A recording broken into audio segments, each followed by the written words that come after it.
The ultimate Indian में आप सभी को अभिषेक सरकार का नमस्कार। तो दोस्तों, हमारे प्राइम मिनिस्टर श्री नरेंद्र मोदी ने 15 अगस्त को एक स्पीच दिया, बहुत शानदार स्पीच दिया। स्पीच में उन्होंने बोला कि 2047 यानी आज़ादी का जब हम 100 साल पूरा कर लेंगे तो 2047 तक इंडिया एक डेवलप्ड कंट्री बन जाएगा। तो उसी पे आज हम बात करेंगे। सबसे पहले हम बात करते हैं कि 5 प्रण क्या है। प्राइम मिनिस्टर नरेंद्र मोदी ने 5 प्रण लिए हैं ये जो 15 अगस्त की स्पीच में कि 2047 तक इंडिया क्या क्या अचीव कर लेगा। तो 5 प्रण यानी 5 प्लेजेस में है कि इंडिया 2047 तक एक डेवलप्ड कंट्री बन जाएगा। India remove any trace of colonial mindset, colonial जो अंग्रेज छोड़ के गए थे जो माइंडसेट, उसको हम दूर कर देंगे। तीसरा है take pride in our roots, हमारे जो रूट्स है, हमारी जो हिस्ट्री है, संस्कृति है, इस पे हम गर्व करना सिखाएंगे लोगों को। चौथा है यूनिटी, भारत में एकता बनी रहेगी, एकता बढ़ेगी। हिंदू, मुसलमान, क्रिश्चियन, ईसाई सब, क्रिश्चियन, सिख सब में एकता बनी रहेगी, भारत एकजुट रहेगा। पांचवा है sense of duty among the citizens, citizens को उनकी ड्यूटी सिखाई जाएगी और एक बेहतर सिटीजन बनने की प्रेरणा दी जाएगी। ये 5 प्रण लिए। आज हम पहले प्रण की बात करेंगे, goal of developed India. India को डेवलप्ड बनाना है 2047 तक, पर डेवलप्ड बनने के लिए क्या चीज चाहिए इंडिया को, क्या क्राइटेरिया है डेवलप्ड बनने का। तो वैसे तो कोई एज अ पैरामीटर है नहीं कि फिक्स पैरामीटर कुछ नहीं है, पर जो डिसाइड करते हैं जो लोग कि ये कंट्री डेवलप्ड हो गया है, वो कुछ पैरामीटर्स पे डिसाइड करते हैं, जैसे कि standard of living, higher per capita income और ह्यूमन डेवलपमेंट इंडेक्स यानी HDI, जिसमें कि एजुकेशन, लिटरेसी और हेल्थ शामिल है। तो आज हम इसमें बात करेंगे कि हायर पर कैपिटा इनकम के बारे में, क्योंकि मेन क्राइटेरिया यही है किसी देश का डेवलप्ड बनने के लिए। तो पर कैपिटा इनकम इंडिया को बढ़ानी पड़ेगी 2047 तक, अगर इंडिया को एक डेवलप्ड कंट्री बनना है। तो अभी हम G7 कंट्रीज के साथ इंडिया का पर कैपिटल इनकम एक बार हम लोग कंपेयर कर लेते हैं। तो यूएसए का पर कैपिटा इनकम इस समय है आज 2022 में $76,000, कनाडा का $57,000, जर्मनी का $51,000, यूके का $49,000, फ्रांस का $44,000, जापान का $39,000 और इटली का $34,000। उस हिसाब से इंडिया का है $2,515, यानी इंडिया पर कैपिटा इनकम में बहुत ज्यादा पीछे है G7 कंट्रीज से।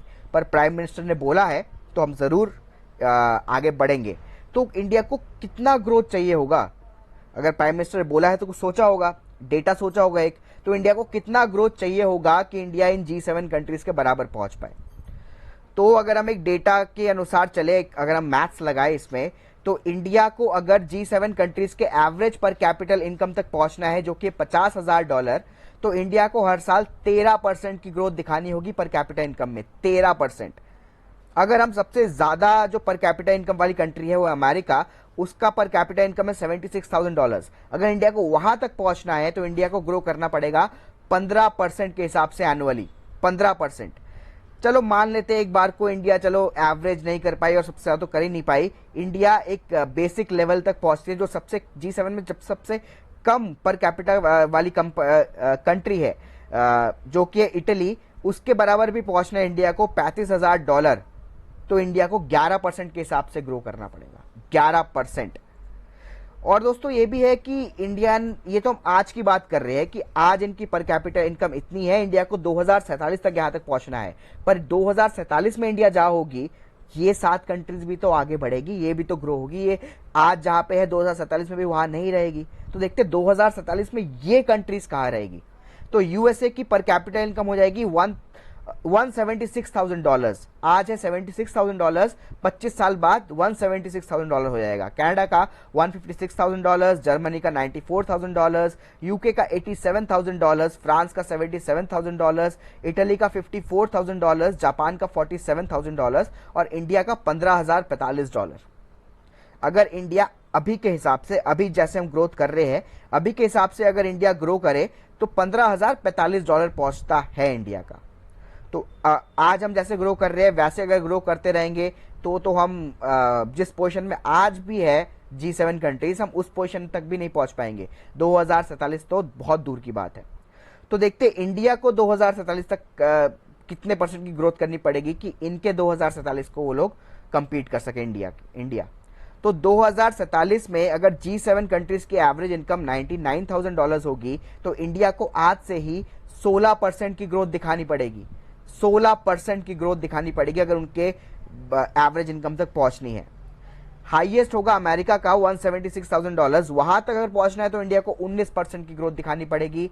और दोस्तों 2047 में ये माना जा रहा है G7 कंट्रीज में सबसे कम पर कैपिटा इनकम जापान की होगी जो कि $47,000 होगा। वहां तक भी अगर इंडिया को पहुंचना है तो 12% की ग्रोथ दिखानी होगी इंडिया को।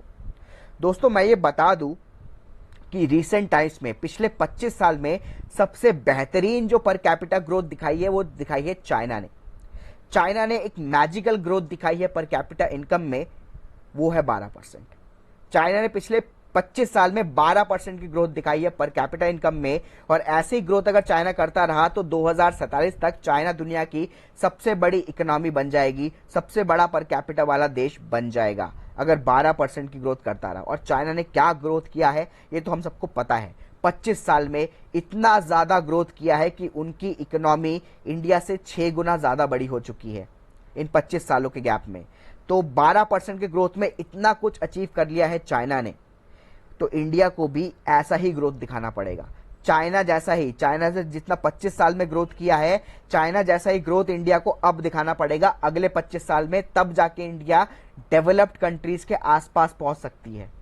तो इतना ज्यादा ग्रोथ दिखाना पड़ेगा। अब इंडिया ने पिछले 60 साल में, 75 साल हो गए हमारे आजादी के, पर हम पिछले 60 साल का कंपेयर करते हैं। पिछले 60 साल में इंडिया ने सिर्फ 7 बार 15% का मार्क पार किया है।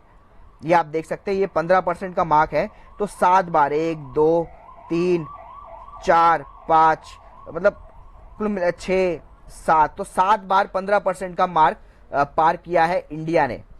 बाकी 53 टाइम्स इंडिया 10 8 7 6 5, कभी कभार नेगेटिव भी रहे हैं, 4-5 बार नेगेटिव भी हम लोग गए हैं। तो इंडिया का एवरेज अगर हम माने तो 7 से 8% रहता है, 6-7-8% के आसपास रहता है पर कैपिटा ग्रोथ। अगर हम दोस्तों इंडिया को दशकों में बांटे, इंडिया के पर कैपिटा ग्रोथ को, तो 60s में 3% ग्रोथ किया, 70s में 7%, 80s में 3%, 90s में 2%, 20s में 10% सबसे हाईएस्ट था, और 2010 में 4%। तो 12% के तो आसपास ही नहीं है हमारा एवरेज, 6% के आसपास हमारा एवरेज बैठता है पर कैपिटा ग्रोथ का। और हमें कितना करना है 25 सालों में? 12% अगर डेवलप्ड कंट्रीज के आसपास पहुंचना है। तो डेटा से तो ये नजर आता है कि ये करना बहुत ज्यादा मुश्किल है, बहुत टफ होगा। 12% का ग्रोथ कोई मजाक नहीं है। चाइना ने जैसे किया है वैसे ही हमको करना पड़ेगा, तो ये कोई मजाक तो है नहीं। हालांकि प्राइम मिनिस्टर ने कुछ बोला होगा तो सोच समझ के ही बोला होगा, उन्होंने भी एनालिसिस किया होगा टीम के साथ बैठ के, इकोनॉमिस्ट लोगों के साथ बैठ के। वो लोग ज़्यादा समझदार है, ज़्यादा ज्ञानी है, उनको ज़्यादा पता होगा, तो उनको लगता होगा शायद हम 12% का ग्रोथ अचीव कर लेंगे। और कर लिया तो बहुत बढ़िया है यार, मैं तो चाहता हूँ 15%, 20%, 25% करें। मेरा आपका ही तो फायदा है, हमारी इनकम बढ़ेगी, हमारे जेब में पैसा आएगा, हमारा ही फायदा है। पर डेटा के हिसाब से ऐसा नजर नहीं आता। आपको क्या लगता है कि ये फैक्ट हो सकता है या फिर जुमला है? कमेंट करके जरूर बताइए, और ऐसे वीडियोस देखने के लिए सब्सक्राइब कर लीजिए हमारे चैनल को। जय हिंद।